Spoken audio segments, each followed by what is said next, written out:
Perceive नहीं कर पा रहे, आप ड्युअलिटी में जी रहे हो, आप दूसरा कोई आ रहा है आपके सामने, आपको लग रहा है ये दूसरा है और ये मैं हूँ। जैसे सपने के अंदर आप सपना देख रहे हो, सपने के अंदर आप किसी से मिल रहे हो, किसी व्यक्ति से, ठीक है? आपको लगता है ये मेरे से दूसरा है, ये मैं किसी दूसरे से मिल रहा हूँ। लेकिन एक्चुअल में वो सारे आपके अंदर ही हैं, वो व्यक्ति सपने में, आपके अंदर ही वार्तालाप हो रही है, आप अपने आप से ही बात कर रहे हो। तो इसी तरह से उन्होंने कहा कि ये जो दुनिया है, ये गुरबाणी में भी लिखा है कि ज्यों सपना और पेखना, ऐसे जग को जान, इसमें कुछ साचो नहीं, नानक बिन भगवान। उन्होंने लिखा कि जैसे आप सपना देखते हो, सपने के साथ उन्होंने कंपेयर किया और बहुत एप्ट उदाहरण दी उन्होंने। उन्होंने कहा कि इसी तरह से ये दुनिया एक सपना है जिसमें जो आपकी चेतना के अंदर ही घटित हो रहा है, सारा कुछ आपके अंदर ही हो रहा है, आपको लग रहा है मेरे से बाहर हो रहा है। तो जो दूसरा व्यक्ति आपसे मिल रहा है वो कोई दूसरा व्यक्ति नहीं है, वो आप ही हो, आप ही, आपकी ही चेतना का एक रूप है जो अपने आप से बात कर रहा है। और आप जब किसी से बात कर रहे हो तो आप अपने आप से ही बात कर रहे हो बेसिकली। तो उन्होंने ये कहा था कि उस रियलिटी को परसीव कर लोगे जब तुम सबके अंदर, सब घटों में व्याप्त हो जाओगे। रामकृष्ण परमहंस जी हुए हैं, उनके शिष्य हुए हैं विवेकानंद जी। तो विवेकानंद जी ने ना, रामकृष्ण परमहंस उनके गुरु थे, उन्होंने उनको एनलाइटनमेंट प्रदान की थी, गिफ्ट दी थी, ऐसे जैसे उन्होंने कोई मेहनत नहीं की थी इसके लिए, गुरु ने उनको प्रदान की थी। तो रामकृष्ण परमहंस जी को था गले का कैंसर, और उनको जो स्वामी विवेकानंद जी थे वो ये हर बार स्वयं यही प्रश्न करते थे कि आप तो खुद भगवान के साथ जुड़े हुए हो, तो आप अपने गले का कैंसर क्यों नहीं ठीक कर लेते? आपको तो आपकी बुलाने पे तो काली माता प्रकट हो जाती है, तो आप उनसे वरदान ले लो कि मेरे गले का कैंसर ठीक हो जाए, वो दे देंगे आपको, वो आपकी माँ है। तो वो उस बात पे उन्होंने एक बहुत बढ़िया बात की उनको सिखाने के लिए विवेकानंद को। तो रामकृष्ण परमहंस जी बोले, कहते मैंने मांगा था ये वरदान काली माँ से कि आप मेरे गले का कैंसर क्यों नहीं ठीक कर देते? तो कहते, काली माँ ने एक जवाब दिया कि तेरा एक गला है क्या? तू क्या सिर्फ इसी गले से खाता पीता है? तू तो सभी गले तेरे ही हैं, जो पूरी दुनिया में तेरे जितने भी लोग रह रहे हैं, जो कुछ खा रहे हैं, जो पी रहे हैं, उनका अनुभव तुझे ही तो हो रहा है, क्योंकि वो समाधि में थे। और समाधि में जब आपकी कॉन्शियसनेस समाधि में चली जाती है तो आप सिर्फ इस शरीर से नहीं भोग रहे, आप सारे शरीरों में रमन कर रहे हो। आप बिल गेट्स में भी बैठे हो। हेलो हेलो हेलो, आपकी आवाज गई मनमीत जी। नाम ही ऐसे प्राणी का ले लिया। हाँ, आप चाहो तो अपना वीडियो ऑन कर सकते नहीं, हो। लेकिन बड़ा प्यारा एग्जाम्पल दिया है इन्होंने, अच्छा एग्जाम्पल। हेलो, हाँ नहीं, उनकी बात वो पूरी नहीं हुई। कनेक्शन हाँ टूट जी, गया था मेरे बोलिए ख्याल से बोलिए बीच में शायद। बोलिए। हेलो, हाँ हाँ बोलिए। आवाज आ रही? जी आ रही है। हाँ जी, आपकी कट के आ रही है आवाज मेरे ख्याल से। आपकी कट के आ रही है आवाज। नहीं, हमको तो आपकी आवाज एक मिनट। सही आ रही है। आपकी हमें परफेक्ट आ रही है, आप बोलो। आप आप परफेक्ट आ बोलिए। रही है। हाँ अच्छा अच्छा, हाँ मैम, ठीक है। हाँ जी। मैम आपने रिकॉर्डिंग पे डाला तो हुआ है ये? तो उन्होंने हाँ कहा हाँ कि वो सारे जितने भी दुनिया में शरीर हैं वो सारे तुम्हारे ही तो हैं, तुम ही तो उनमें से भोग कर रहे हो। तो तुम्हें क्या जरूरत है एक शरीर को ठीक करने की जब तुम्हारे पास इतने शरीर हैं?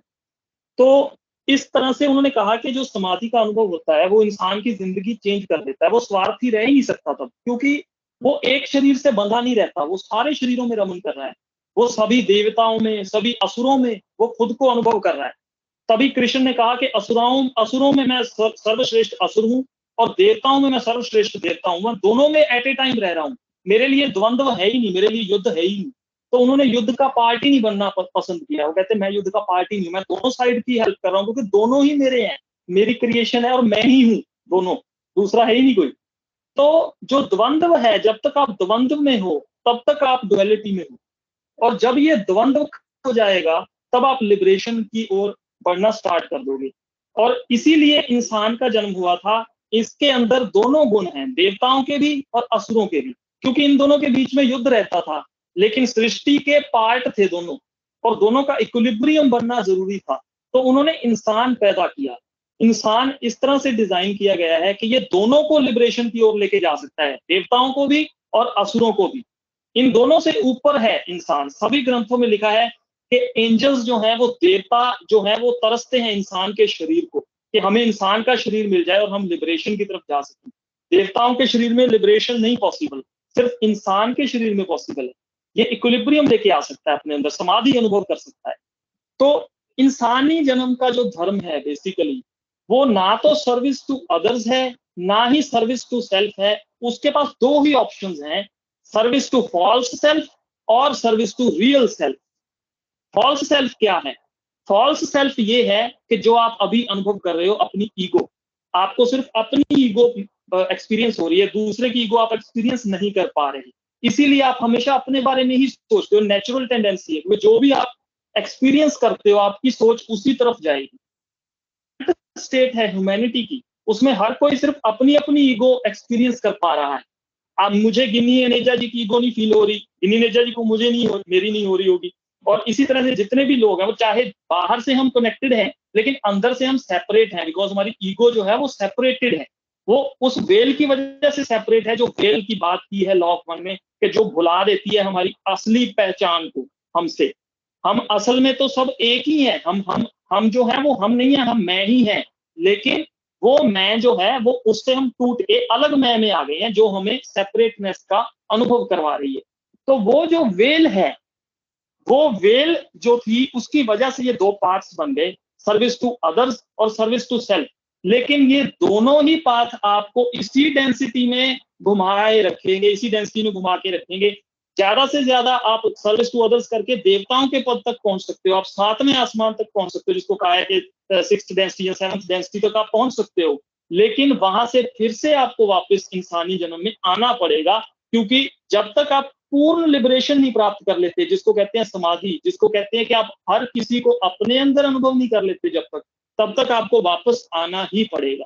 तो हमारे ग्रंथों में जो लिबरेशन का जो सार बताया गया है, उसमें बताया है कि ना तो आप सेवा से जा सकते हो और ना ही राजभोग के जा सकते हो। आपको सिर्फ अपने आप को जानना है, और ये दोनों से परे एक सन्यासी का जीवन जो होता है, वो ना तो देवताओं की श्रेणी में आता है ना असुरों की, वो दोनों से परे होता है। वो कहता है मैं न्यूट्रल हूं, मैं इस युद्ध का पार्ट ही नहीं बन रहा, आई एम सेपरेट। मुझे सिर्फ अपने आप को जानना है, क्योंकि ये युद्ध सिर्फ एक इल्यूजन है, ये एक दिखावा है मेरे सामने जो षड्यंत्र हो रहा है, और मुझे इसके पर्दे के पीछे की सच्चाई जाननी है, बस दैट्स इट। और रियल सेल्फ क्या है? तो जो वेल है, जो वेल हमें सेपरेट कर रही है एक दूसरे से, उस वेल के अंदर पियर्स कर देना, उस वेल के अंदर होल कर देना, वो रियल सच्चाई को आपको दिखाएगा। लेकिन वो व्हील कैसे हटे, वो वैसे कैसे पियर्स हो, इसके बारे में भी एक क्वेश्चन लॉ ऑफ वन में पूछा गया था कि वो वेल को कैसे हम पियर्स कर सकते हैं। तो उसके उत्तर में रा ने ये बताया था कि इस दुनिया में कुछ ऐसे एडेप्ट्स हैं, एडेप्ट्स कहते हैं सन्यासियों को, संतों को, जो पूर्ण समाधि तक पहुंचे हुए हैं। वो कहते हैं ऐसे एडेप्ट्स हैं जो अपनी एनर्जी के द्वारा, एनर्जी की को फोकस करके आपकी वेल के अंदर छेद कर सकते हैं। उनके अंदर ये कैपेबिलिटी है, और अगर वो ऐसा कर दें तो उस इंसान को उसी क्षण पता चल जाएगा कि मैं कौन हूं, वो सारे इल्यूजन से परे चला जाएगा। और ये वेल को पियर्स करने का जो तरीका है, इसको हमारे ग्रंथों में दीक्षा बोला है। दीक्षा जो गुरु अपने शिष्य को अपनी प्राण शक्ति के द्वारा देता है। और इसी चीज को गीता में जब श्री कृष्ण ने अर्जुन जी को हमने कभी भी फोटो देखना, उनके हाथ से किरणें निकल रही हैं और किरणें उनके मस्तक पे जा रही हैं, और वो उसी क्षण अपने आप को भगवान के साथ एक्सपीरियंस कर रहा है कि मैं कौन हूं, वो अपनी रियल सेल्फ को जान रहा है, जो जब उसको आत्मज्ञान हुआ था, जो ब्रह्म ज्ञान जिसको हम कहते हैं। तो वो जो व्हील की पियर्सिंग है, that is only need to be happen. और बाकी सारा कुछ जो है वो जंजाल है, उसमें आपको कहीं भी नहीं पहुंचोगे आप। वो सिर्फ एक गोल घुमाने वाली एक चक्री है, जो वहीं उसी पॉइंट पे ले आएगी जहां से आप स्टार्ट हुए थे। हमेशा आप देख लेना, जो सेवा के मार्ग पे चले हैं, कभी ना कभी जाके वो इतने ज्यादा स्वार्थी हो जाएंगे, उनको पता चल जाएगा कि जब सेवा के मार्ग पे निकलेंगे तो मिलेगा कुछ नहीं बदले में, तो वो नेचुरली स्वार्थी हो जाएंगे कि यार मिलता तो कुछ है नहीं, तो अब हम क्यों ना अपने बारे में सोचें। और जो अपने बारे में सोच सोच के थक गए हैं, वो धीरे धीरे सेवा के भाव में आएंगे। ये चक्र है, ये ऐसे ही चलेगा। कोई सर्विस टू अदर्स में से सर्विस टू सेल्फ में आ जाएगा, कोई सर्विस टू सेल्फ में से सर्विस टू अदर्स में चला जाएगा। ये दोनों ही पाथ इस 3D रियलिटी को चलाने के लिए बनाए गए थे, इससे बाहर निकालने के लिए नहीं बनाया ये मार्ग। इससे बाहर निकालने वाला मार्ग सिर्फ एक ही है, वो ये है कि 3D रियलिटी को एज इल्यूजन परसीव करो और इसमें से बाहर निकलने की तैयारी करो। और आप ऐसे गुरु का संग करो, ऐसे गुरु को ढूंढो जो उसी क्षण आपको और एक घड़ी के अंदर आपको भगवान के जो आपके रियल स्वरूप के दर्शन और आपको एक्सपीरियंस करवा दे उसका, जिसको समाधि कहते हैं हम। जब आपको एक बार उसका एक्सपीरियंस हो गया, चाहे 1 सेकंड के लिए ही हो जाए, वो व्यक्ति दोबारा काल के चक्कर में दोबारा नहीं फंसता, टाइम के चक्कर में वो दोबारा नहीं फंसता, क्योंकि उसको अपनी रियल सेल्फ की नॉलेज, उसकी एक्सपीरियंस हो जाती है। वो सिर्फ फिलॉसफी के सहारे नहीं रहता, वो एक्सपीरियंस का उसको आंखें मिल जाती हैं। तो यही मेरा जो पॉइंट था, जो मैंने कहना था। इसके ऊपर भी हम विस्तार में डिस्कशन कर सकते हैं, क्योंकि और भी कई ग्रंथ हैं, जैसे अष्टावक्र गीता है, उसमें भी क्वेश्चन आंसर, जो राजा जनक ने क्वेश्चन पूछा था अष्टावक्र जी से, तो उसके ऊपर बहुत डिटेल्ड डिस्कशन हुई। और उसके बाद अष्टावक्र जी ने राजा जनक को उस आत्मज्ञान करवाया था। उसके बाद उनके सारे प्रश्न जो थे वो गिर गए, क्योंकि उसके बाद जरूरत ही नहीं रह गई थी फिलॉसफी की। जब आपको दिखने ही लग जाए, जब आपके पास आंखें आ जाएं, तब आपको लाठी की जरूरत नहीं रहती, तब आपको दिखने लग जाता है। तो इस तरह से मैं ये मतलब मेरे कहने का मतलब ये था कि ये जो लॉ ऑफ वन है, इसमें से जो हमें छांटना है, जो हमारे लिए जरूरी है, वो ना तो सर्विस टू अदर्स है, ना ही सर्विस टू सेल्फ है। वो सिर्फ उस वेल के बारे में चर्चा बहुत जरूरी है, जो वेल लगाई गई थी। और जो गिन्नी जी ने क्वेश्चन पूछा, वो बहुत अच्छा क्वेश्चन था कि वो जो वेल जब लगाई गई, तो हमारी फ्री विल के ऊपर इंफ्रिंजमेंट थी। डेफिनेटली वो थी फ्री विल के ऊपर इंफ्रिंजमेंट, लेकिन उसमें एक ऑप्शन भी दिया गया है, जो गुरबाणी में लिखा है। कहते जिनका ग्रह तिन दिया ताला, कहते जिसने ये ग्रह बनाया ना, ग्रह कहते हैं बॉडी को, शरीर को, कहते जिसने ये बॉडी बनाई है, जिनका ग्रह तिन दिया ताला, उसी ने वहां पे एक ताला लगा दिया इस बॉडी के अंदर। एक बॉडी के अंदर एक जगह है जिसको दसम द्वार कहते हैं, जिसको वेल कह सकते हो आप, जिसको अहम का पर्दा भी कहते हैं, होमे का पर्दा भी कहते हैं। वो जो उसमें ताला लगा दिया है, तो कहते जिनका ग्रह तिन दिया ताला, कुंजी गुर सौंपाई। कहते कुंजी जो है उसकी, जो उसको की है उस ताले की, वो की जो है वो गुरु के पास उसने सौंप दी, गुरु के पास सौंप दी क्रिएटर ने, कि इसके पास पड़ी है तेरी चाबी, अपना ताला खुलवाना है तो गुरु के पास जा, उससे चाबी ले ले और अपना ताला खुलवा ले। सिंपल बात बताई उन्होंने सिंपल शब्दों में। कहते अनिक उपाव करे नहीं पावे, बिन सतगुर शरणाई। वो कहते आप जितने मर्जी उपाय कर लो, जितने मर्जी आप एफर्ट्स कर लो, क्योंकि एफर्ट्स आप जो कर रहे हो वो ज्यादा से ज्यादा किसके आधार पे कर रहे हो? मन बुद्धि इंद्रियों के आधार। और मन बुद्धि इंद्रियां तीनों ही वहां तक नहीं पहुंच सकती, क्योंकि ये तीनों उसके हायरार्की के नीचे आती है। कॉन्शियसनेस इनसे ऊपर है। इनके इनके वो कहते होते हैं, पंजाबी में एक वर्ड होता है कि इन्हें ओदा फॉ नहीं पैंदा इन्हां दा। बेसिकली गिन्नी जी अगर समझ सकते हैं पंजाबी, तो इनके वो एक्सेसिबल नहीं है वो कॉन्शियसनेस, इंद्रियों के एक्सेसिबल। आपकी आवाज गई। हेलो, आवाज आपकी गई। मनमीत जी, आपकी आवाज चली गई।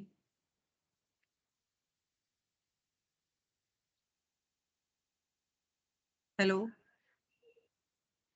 हेलो, हाँ जी, हाँ जी, वो डिस्कनेक्ट हो गया था। हाँ डिस्कनेक्ट हो गया था। हाँ जी, अभी आ रही है आवाज? हाँ जी, हाँ जी, हेलो, आ रही है। हेलो, हाँ जी, अब आ रही है? आ रही है, हाँ। आ रही है। तो हाँ जी, हाँ जी, तो मेरा कहने का मतलब वो था कि उसमें लिखा है कि आप जितने भी एफर्ट कर लोगे, तो आप एफर्ट के थ्रू वहां तक नहीं पहुंच सकते। आपको सिर्फ एक ही एफर्ट करना है, आपको सदगुरु की शरणाई होना है। सदगुरु कोई ब्रांड नहीं है, सदगुरु का मीनिंग है, जिन्होंने ब्रांड बना दिया उनकी बात नहीं कर रहा मैं। सदगुरु बेसिकली इज, सद का मतलब सच्चा, और गुरु का मतलब अंधेरे से प्रकाश में लेके जाने वाला गुरु। तो ऐसा व्यक्ति जो आपको फिलॉसफी ना दे, जो आपको बातें ना दे, जो आपको कोई जप तप का मंत्र ना दे, जो आपको ये ना बोले कि मेरे आश्रम में आओ, मेरी सेवा करो, मेरे शिष्यों की सेवा करो, नहीं। ऐसा व्यक्ति जो तत्क्षण जब आप उसके पास जाओगे, गीता में भी लिखा है कि जब तुम एक तद्विधि प्रणिपातेन परिप्रश्नेन सेवया उपदेक्ष्यन्ति ते ज्ञानम ज्ञानी न तत्व दर्शनः। तो गीता में श्री कृष्ण जो है वो अर्जुन को बता रहे हैं कि ऐसे योगी महापुरुष के पास जा, उनको दंडवत प्रणाम कर, उनसे प्रश्न कर।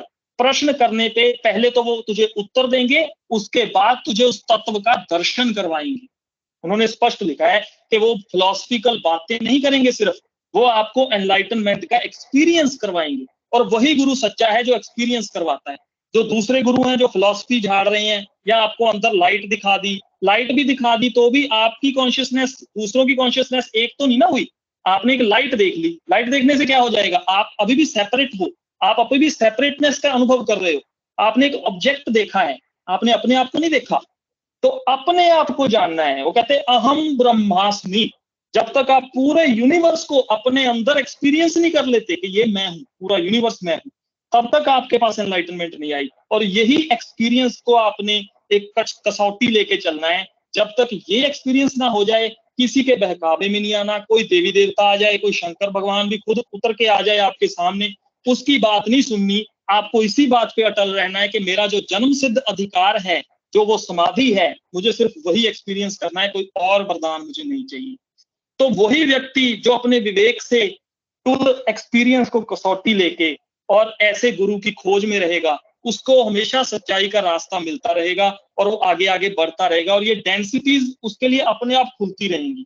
ये साइड प्रोडक्ट है, ये इनके पीछे नहीं भागना अपने कि मैंने 5D में जाना है, मैंने 6D में जाना है। 5D 6D वाले सारे 3D में वापस आएंगे केड़ा खा के, उनके पास कुछ नहीं रहेगा। ठीक है ना। ये जो इंपॉर्टेंट चीज है, जो 3D में ही मिल सकती है, 5D में भी नहीं मिल सकती ये चीज, वो सिर्फ 3D में क्या मिल सकती है, वो पूर्ण एनलाइटनमेंट, जिसको तरसते हैं देवी देवता जो हायर डेंसिटीज में बैठे हैं, जो हायर बीइंग्स हैं, जो वो भी तरसते हैं इस चीज। तो उस चीज के आपको प्राप्ति के लिए खोज करनी है और अपने विवेक को इतना शार्प कर लेना है कि आपका कोई भी ग्रंथ आप पढ़ रहे हो, उसमें से हंस की तरह दूध दूध चुन लो और पानी पानी छोड़ दो। ये बनना है आपको। क्या बात परफेक्ट, बोली है मनमीत वंडरफुल, भाई, थैंक मजा यू आ सो गया भाई। God much. सीरियसली आपकी बातें इतना सुन के बढ़िया, थैंक यू, इतना थैंक यू मुझे क्रिस्प टाइम देने आपने के जो लिए। बोला है और ना। गिन्नी जी बहुत अच्छे इंसान है। नहीं तो ये क्या होता है, आमतौर पे लोगों की ईगो, जो दूसरे चैनल वाले होते हैं ना, उनके पास मैं काफी रिक्वेस्ट की है, कभी किसी ने टाइम नहीं दिया। गिन्नी जी बहुत ही अच्छे इंसान है, जिन्होंने मुझे टाइम दिया बोलने के लिए, उनका मैं बहुत बहुत धन्यवाद करता हूँ। और ऐसे इंसान ही सत्य की खोज कर सकते हैं, जो सबको सौभाग्य सुनना मेरा जानते है, हैं, जो सिर्फ सौभाग्य हमारा है कि आप आए और आपने इतना आधे पर्दे तो आप ही ने हटा दिए। हमारी दुनिया भर के बहुत सारे कुछ ऐसे सवाल होते हैं जो दिमाग में होते हैं, हमें पता नहीं होता कि हम किस तरफ भाग रहे हाँ हैं, जी हमें यही नहीं पता हम कहाँ भाग रहे हैं। तो वो काफी क्लैरिटी दी आपने, जी आपकी जी, थैंक बातें, आपने यू। मतलब इतनी रिसर्च की है, आपने इतना पढ़ा है, समझा है। Hats off to you, amazing. I am really glad कि आप आपकी आवाज में कट कट के आ रही है एकदम। जी सॉरी, हेलो मैं भी इनको सुन रहा था मैम। जी very thank you enlightened thank soul. You. मैं तो यही बोलूंगा कि बहुत ही एनलाइटेंड सोल है। और ये बिल्कुल वैसे ही सोच रहे हैं जैसे मतलब मैं सोचता हूँ कि यार अल्टीमेटली करना तो तुम्ही को ही है, सारा कुछ तुम्हारे हाथ में है। तो इसके पीछे ना भाग, उसके पीछे ना भाग, कहीं मत भाग, अपने अंदर चला जा, सारा कुछ मिल जाना है तेरे को। हाथ में दो रखी हुई तीन चीज हाथ से जाने मत दे। 2-3 दिन पहले मैं यही सोच रही थी कि हम लोग ओरायन ओरायन ओरायन टरायन करते रहते हैं, लेकिन एक बात फाइनली मतलब मेरे दिमाग में आई, जो हमेशा से सभी कहते आए हैं कि ये बुराई और अच्छाई ये दोनों हम ही में है। ये रा हो या ओरायन हो, ये दोनों हम ही के अंदर है। तो हम अगर ये सोचते रहे कि बाहर से आया, जैसे मैं कुछ दिन पहले घबराई हुई थी कि मेरे ऊपर साइकिक अटैक हो रहा है और ओरायन मुझे परेशान कर रहा है, ब्ला ब्ला। ये मैंने उस बारे में सोचा कि ये मेरे दिमाग में था। अगर मैं ही उस पर फोकस ना करूं या उस बारे में ना सोचूं, तो कहाँ है, ये कुछ भी नहीं है, इसका कोई वजूद ही नहीं है। उसको वजूद हम देते हैं। तो मैं नाम नहीं लेना चाहती, लेकिन आ, कुछ लोग हैं जो निकले तो सर्विस टू अदर्स के रास्ते पे थे, लोगों को अवेकन करने निकले थे।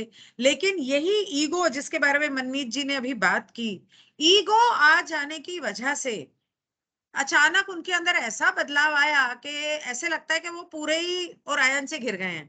मतलब वो उनकी सोच ही बदली ना। और ओरायन कुछ भी नहीं है, आपका ईगो है और आपका डर है। आपके अंदर जितने नेगेटिव इमोशंस हैं वो ओरायन है, जितने पॉजिटिव इमोशंस हैं, सेल्फलेस है, नॉन जजमेंटल है, अनकंडीशनल है, वो रहा है। मतलब दिस इज व्हाट आई 2-3 दिन पहले मेरे दिमाग में, आपको याद है कल परसों जब सेशन कर रहे थे तो मैंने बोला था कि मैं कुछ कहना चाहती हूँ, बाद में मैं यही कहना चाह रही थी। तो थैंक यू सो मच मनमीत जी, ये तो गायब ही हो गए। मैं सोच रही थी दोबारा ज्वाइन करेंगे, चलो कोई नहीं, अगली सेशन में दोबारा इनसे कुछ सुनेंगे, जरूर सुनेंगे। जो भी, क्योंकि ये तो बहुत सालों से काफी रिसर्च कर रहे हैं और समझ रहे हैं इस चीज को। तो thank you very much for. अच्छा, मैं 1 मिनट, सॉरी, रिकॉर्डिंग कर रही थी मैं मनमीत जी की ये बातें, मैं उसे स्टॉप कर दूं क्योंकि वो इतना अच्छा